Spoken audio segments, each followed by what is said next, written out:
Hello, am I live? I think I'm live. Let me quickly check the microphone, the audio, because this is going to come on in a second. I'm always a bit woolly to start with on my streams. God, how slow is that? Is that me beeping that I'm going live now? Yes, now. Oh my god, I'm still going to. Sir Sick finishes in 4 minutes. You can watch after that. My god, the mess. There we go. Hang on. God, how slow is that? Yep. Okay, that seems to be working. Jolly good. I've got about a minute's latency on there. Uh, I did one of these the other day. Conspiracy theory tier lists. Got a bit of interest. I had a a little bit of a debate with somebody about 9/11.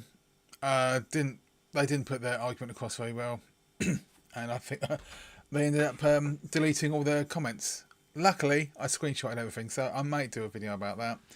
But this one's going to be a bit more fearless, a bit more fun. I've just recorded 20 minutes of footage, so I'm going to be editing that later. Something I found quite annoying recently. Tier lists. The thing to do at the moment. I'm only going to do a couple on here.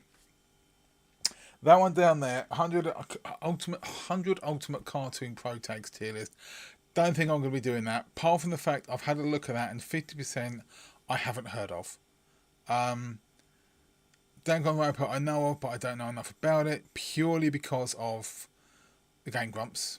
Girls Frontline, Grand Blue, I don't know any of these. So I'm going to go for the standards. Let's go with Star Wars ranking tier list. I'm going to jump through here because... Yeah, let's reset that. I don't think I'd get on with that person. So go to template and you get to make your own one. Hello? No, that's not what I wanted at all. Thank you very much indeed. Excuse me, can I reset that? Thank you. Can I reset that? Reset. Well, I don't know what that was about. Anyway. Hello. Yes. Welcome one and all. Tier list. So what this is basically the standard rate the how many films are there? Is it 11 now? So you got the 9 original, you got the 2 standalones. I will tell you little stories about them just to keep this interesting. Star Wars Episode 2, Attack of the Clones. I purchased this DVD. Yes, it was DVD in Brisbane in 2002 when we were out there on honeymoon. Funny fact about this film, or my version I have, it's the Australian version, which means it's Region 2, Region 4, and it has the headbutt. If you don't know what the headbutt is, the fight between Obi-Wan Kenobi and Jango Fett on the helicopter landing pad, or Slave One landing pad on the Camino, Jango Fett headbutts Obi-Wan Kenobi with his helmet on, and the BBFC, paranoid as hell, oh no, we can't have that. Children might put buckets on their heads and headbutt each other. Yeah, because that's the thing that happens. In the last 20 years, I don't think they've changed much. They probably make the same judgment. But yes, I have that one script. Basics. The thing about the prequels, I'm going to just pick them all straight out. Actually, no, I'm going to put that one there, and I'm going to put that one there as well for the same reason. Scripts are awful. George Lucas can't write a script. As Harrison Ford said, you can write this crap, but you can't say it. The love conversations between Anakin and Padme in the last one, just so cringeworthy. Oh, you're making fun of me, so love has blinded you. Oh, it's because I'm in love with you. Nobody talks like that. They're such awful movies. Empire Strikes Back, I mean, the originals, the OGs. Fun fact, I met Dave Prowse just before Empire Strikes Back came out. He also, in this country, you may not be aware, he played the Green Cross Man, which is a road safety program, a road safety, program. There were like 30-second long adverts. He wore this ridiculous green and white outfit. He was a big gentleman, and I was only 7 at the time. And as he left our little school assembly hall, he said, "Oh, don't forget to watch me in Empire Strikes Back coming out in the cinemas." And I thought, that's weird because I was 7 years old. I didn't know he was Darth Vader. and I wouldn't actually see Empire Strikes Back until many, many years later when it turned up on TV. And that was the first time I saw, I think I came down and came in just as Luke Skywalker was having his hand cut off. What the hell's this? Traumatised me. Um, you will go for Force Awakens. I'm going to put that in A. It's not fantastic, but it revitalised the franchise. And I'm going to put this accolade onto someone else as well. So Force Awakens, all the nerd boys and girls just orgasmic over it. The screaming that the guy does, "It's the Millennium Falcon!" It's things we know, which I think is the criticism that someone like Red Letter Media said at Star Wars, Rogue One, but I'm going to get to that later. I enjoyed it.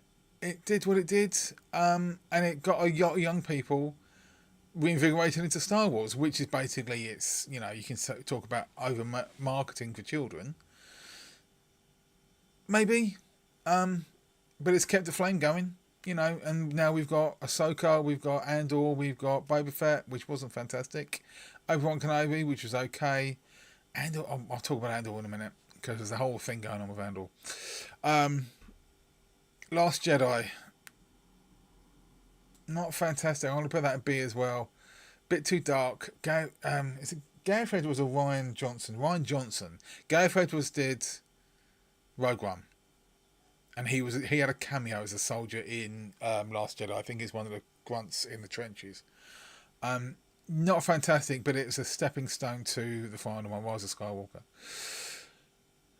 Star Wars OG, absolutely 100%. I've got it on my phone. I listen to it. I just listen to the soundtrack while I'm working. I just put it on, and I can visualise it. It's like the Goonies. If I'm doing DIY at home, I will have the Goonies on my phone, and I'll listen to it, and it helps me do DIY. I don't know why, it just does.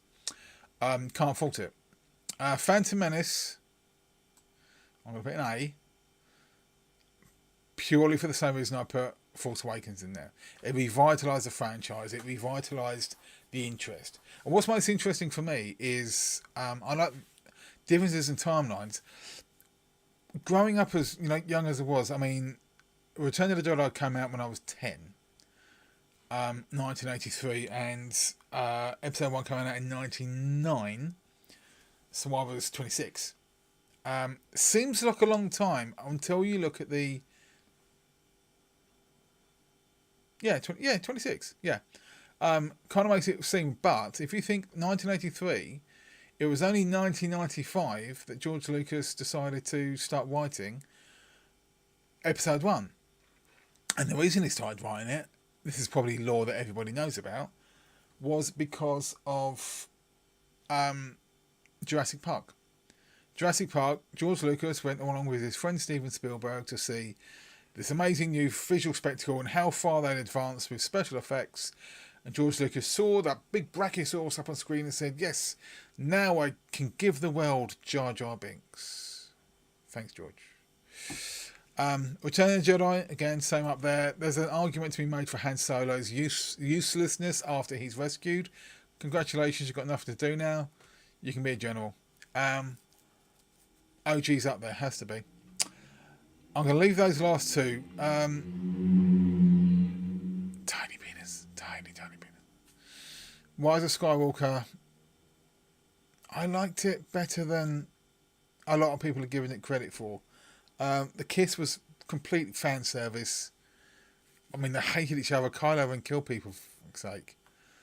He didn't deserve that kind of... Well, there's some kind of retribution to be had, but I think too much damage had been done. But anyway. Solo, I'm banging all the way up there with the OGs. I think it's an amazing film. It's funny. It's exciting. There's a lot of callbacks. They give Warwick Davis something to say.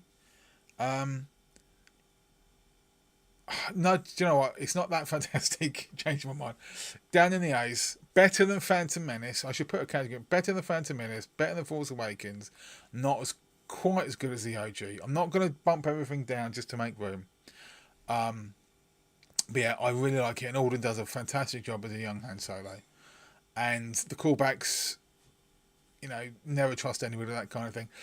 Look up. I credit a lot of my, not my opinions, my agreements with the guys at Red Letter Media. They did the original 90-minute Phantom Menace review, which catapulted them into the stratospheric and heady heights they are now, thanks in no small part to Simon Pegg. Rogue One. Hate it. Absolutely hate it. I think it's the most depressing, pointless, unwanted thing. You can talk about dark, you can talk about moody. Things we know, 80, S8, didn't need to be made. It's just a depressing. I've got it. It's up on the shelf. I got it from CEX for £2. There's no reason for me not to watch it. I started watching it. I stopped it after After an hour. No, I don't even want to put it in the background. On the background, it's just. I may at one point, but when I've got a large 3 shelves full of DVDs, that's right down there with the ones I'm not really that interested in watching. Utterly boring, completely pointless. Andor is better, but even that's a tedious dirge. You're talking about the political shenanigans of the rebellion, which is kind of interesting. But just, I don't know. When you've got something as exciting as Ahsoka, as Obi-Wan, you know, all these other series that are coming out, and then you've got Andor. Just, not for me. Not for me, I'm afraid. Controversial, possibly. OG up the top. Solo should be in between those two, but I don't want to move these down. That'll do for me. Right, so that'll be that one. I'm going to save that. Thank you. Thank you. Right, and that helps me because I'm going to go back. And go back again. And F11. And what should I do? Here's a choice, okay? I don't know how much longer I'm going to go. I've got some people watching here. I've got a choice of 2 out of all these ones I know. MCU Heroes tier list, which is quite short, or Ultimate Cartoon Pro Tags tier list. Which one should I do? Bearing in mind, 50% of the cartoon Pro Tags I probably won't know at all. First person to say anything in the chat, I will do that one. Anyone? I'll just take a drink while I'm waiting.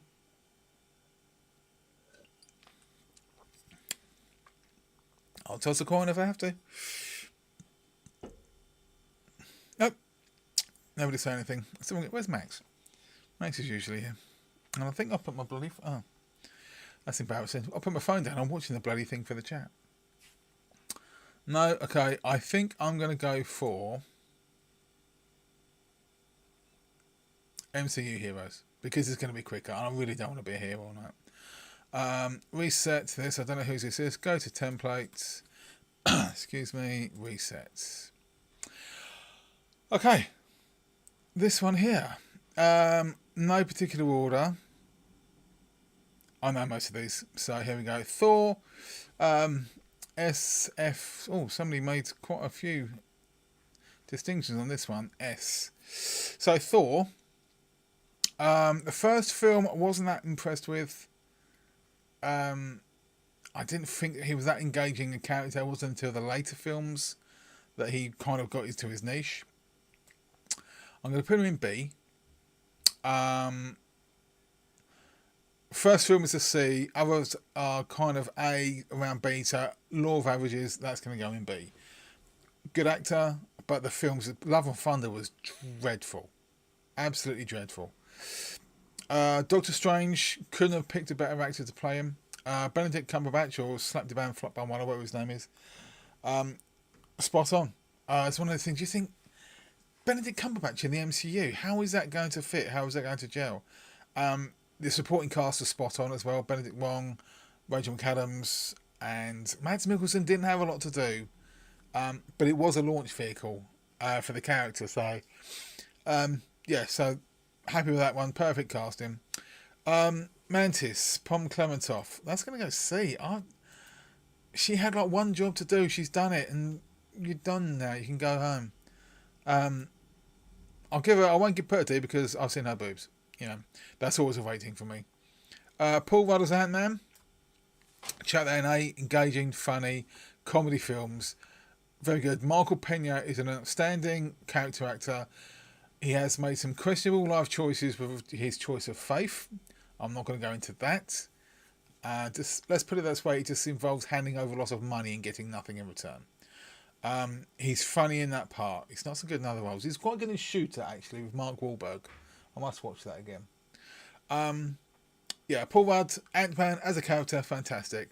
Third Ant-Man film, too far. Nothing but green screen. When you have a film that's 95% green screen, it's not... Have a little bit more, I don't know. There's a lot of effort that goes into it to making it. It's like all the Titan scenes on Avengers Endgame. There's not a lot of, everybody's looking at ping pong balls and people on sticks. Let's get some reality back into our movies, please. I know this is the MCU. Captain Marvel, Brie Larson, that's going to go back in A as well. Very good film, entertaining film. Added a lot to the lore, especially with Ben Mendelsohn, who was also in Rogue One.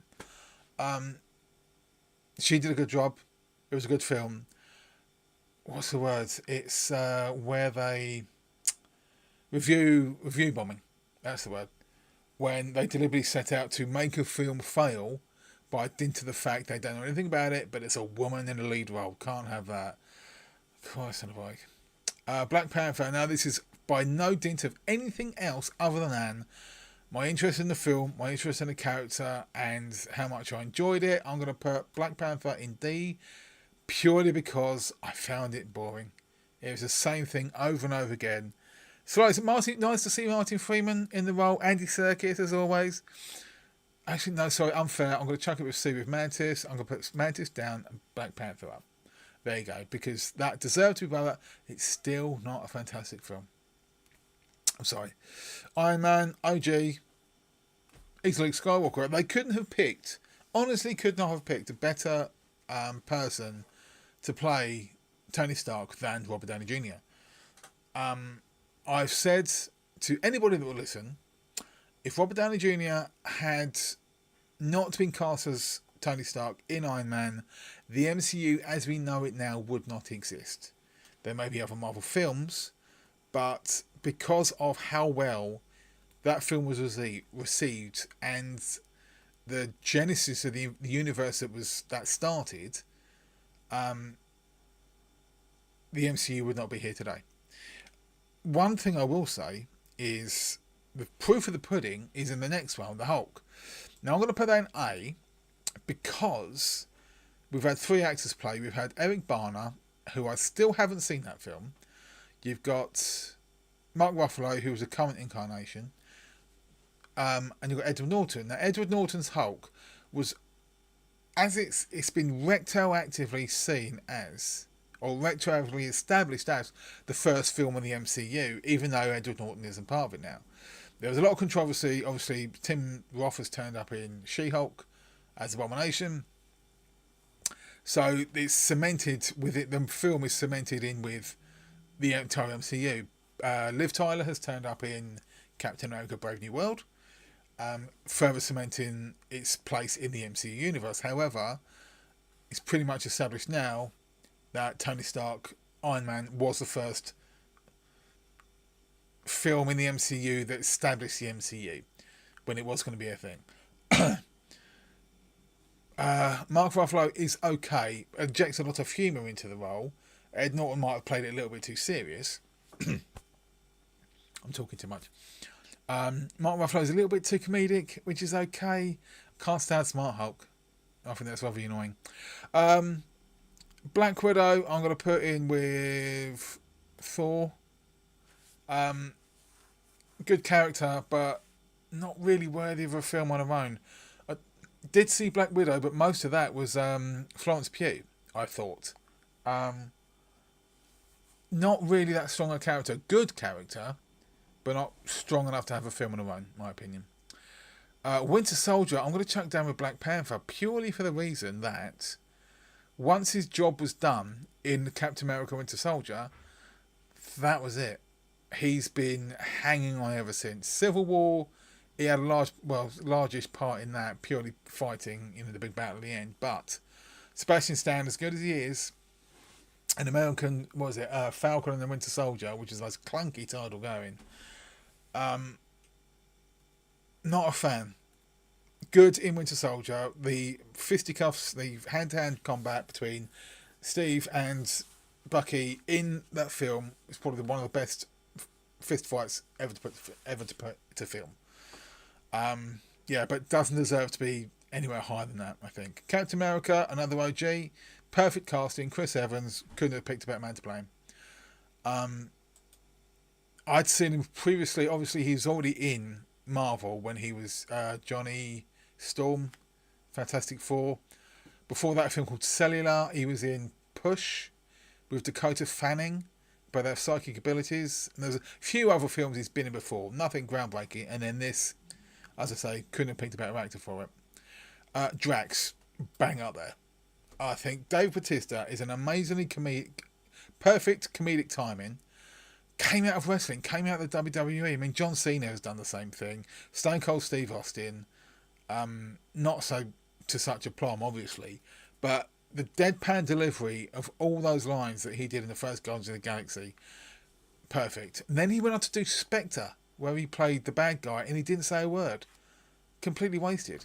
Oh, you see, Blade Runner 2049, he plays the replicant right at the start of the film. He's on the protein farm. And it has this tiny scene with Ryan Reynolds. It's just so subtle, and you can see the tension building and building, and then they're throwing each other through walls. Really good. He's got some deleted scenes, seek them out. But for that, perfect casting. Kind of wasted in later films, because he always had that jumpsuit on. I think he was getting a bit flabby, or I think he was losing his bulk because he wasn't wrestling anymore. So, anyway, Jeremy Renner as Hawkeye. That's got to be the same as. Yeah, not a lot to do. He's a human who's very good with a bow and arrow. Kind of witty, athletic, but still human, flawed. Not a leader. The Hawkeye series was okay. I can't. It doesn't really stand out because I can't remember it that much now. I know he was deaf in it because of all explosions and what have you. But yeah, and Jeremy Renner. Thank heavens to Betsy, he's still with us after that horrific accident, getting trapped underneath what was essentially a tank, and he's still with us. Bless him. Scarlet Witch, Wanda Romanoff, down again with the bees. WandaVision was fun in that it was quirky until you got the reveal, and then we had another one which is Agatha All Along, which is the offshoot of that. That was interesting actually. If you get right to the very end. Very interesting indeed, narratively speaking. But no, not really enough to carry a film on her own. Series, yes, worked better. War Machine, again, if it wasn't for Tony Stark, wouldn't be there. Chuck that in B because of Glenn's performance. Terrence Howard can do one. I cannot believe Terrence Howard ever thought that he was ever going to be a bigger draw than Robert Downey Jr. in the original Iron Man. I think he got paid more because he thought he was the bigger name. Look how well that's turned out for him. He egoed himself out of the role. We got Glenn in. What's his bloody name? I can't remember his name now.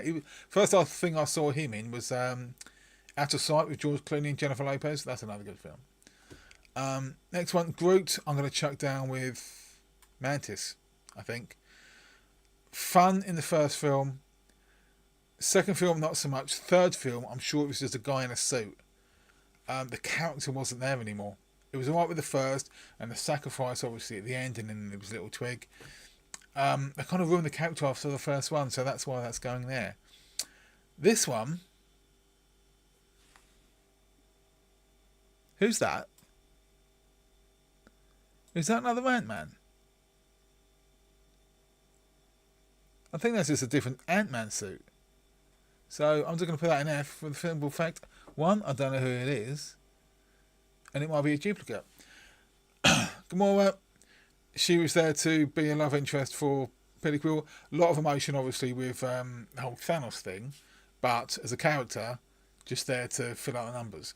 Good for Zoe Saldana, though. She's in the most lucrative franchises ever going. Because she's in Pirates of the Caribbean. She's in Guardians of the Galaxy, and or the MCU, and she's in Avatar. Yeah. So, but as interesting, she's not really that interesting a character. So there she goes. Rocket Raccoon, that's going to go in B. Sassy as hell. Guardians of the Galaxy 3, absolutely heartbreaking. My eldest Luke, I don't think he still hasn't seen the Brachiosaurus scene in Jurassic World, the second Jurassic World film, whichever one that is, because of the scene up here with the Brachiosaurus and the volcano. Same effect. The ending of Guardians of the Galaxy 3 didn't destroy me, but got me a bit emotional. Me, my gruff 52-year-old manly man. Falcon. I've just seen Captain America: Brave New World, which was okay. Anthony Mackie doesn't do it for me. I think he's a little bit too egotistical. If you've ever seen the behind-the-scenes stuff of the ones with, I think did he first turn up in Winter Soldier? Possibly. And all the behind-the-scenes stuff, he's going, cut the check. It's annoying. It's repetitive. Please don't do it.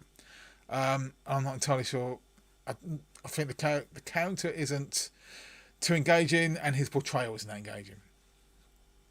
Spider-Man, I'm going to chuck up there. Tom Holland was an absolutely perfect fit for the character. Rich Evans said it best. Tobey Maguire, Andrew Garfield were too old to play students. To play the student Peter Parker, who was still at school, who then evolves to be the one we know. Plus, he's a Brit, so I've got to put him up there for that reason alone. Amazing character. Plus, he got an amazing girlfriend out of it, so well done him. Peter Quill, again, I'm going to slightly above Gamora because he is the figurehead of the franchise. First film, yeah. Second and third Guardian of the Galaxy film, just maybe a little bit with the Avengers Endgame, but not a fantastic character. Kind of got tired of him very, very quickly. And with Vision, I'm going to have to pick with Wanda in B. For the very simple reason, well, he's an interesting character. I mean, Paul Bettany himself, another Brit, he originally was just going to be the voice of Jarvis, and it came to scripting for Age of Ultron, and they basically said to Paul Bettany, do you want to be on screen? And he said, yes, please, I need the money. He's married to Jennifer Connelly, the girl from Labyrinth, and many other films. But yeah, and then he's had WandaVision and everything else has come since. So, well done him. Yeah, I don't know who this last person down the bottom is. I'm pretty sure that's just another Ant-Man suit. Whatever. That'll do. Nobody's watching now, but fingers crossed some of the people might watch after. Maybe we needed to do this one for a while, but so I'm just watching myself on the small screen. Yeah, I think that'll do. Thanks very much for watching, and see you next time. Bye-bye.